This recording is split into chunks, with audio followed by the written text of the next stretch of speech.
Welcome to Chillin' 101. We hope this video helps. In this video, I will show you how to make delicious apple pie. First, let's create the perfect pie crust. Combine 2 1/2 cups of all-purpose flour with 1/2 teaspoon of salt.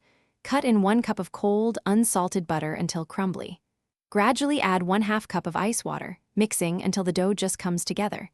Divide the dough in half, flatten each into a disc, wrap, and chill for at least 30 minutes. This chilling step is crucial for a tender, flaky result. Next, let's prepare our flavorful apple filling. You'll need 6 to 8 medium baking apples, such as Granny Smith or Honeycrisp, peeled, cored, and thinly sliced. In a large bowl, combine the sliced apples with 1/2 cup of granulated sugar and 1/4 cup of brown sugar. Stir in 1 teaspoon of ground cinnamon, 1/4 teaspoon of nutmeg, and 2 tablespoons of all-purpose flour. The flour helps to thicken the juices, ensuring your pie isn't too watery. Now it's time to assemble your masterpiece. On a lightly floured surface, roll out one of your chilled dough discs into a 12-inch circle. Carefully transfer it to a 9-inch pie dish. Pour in your apple filling, mounding it slightly in the center.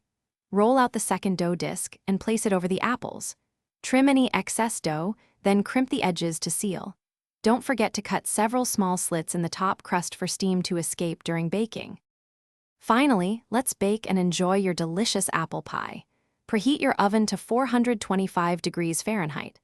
Bake the pie for 15 minutes, then reduce the oven temperature to 375 degrees Fahrenheit.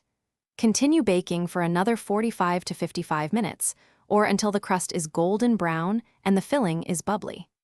This 2-stage baking ensures a perfectly cooked crust and tender apples. Let it cool for at least 3 hours before slicing. This allows the filling to set beautifully. Thanks for watching. Consider subscribing if we helped you.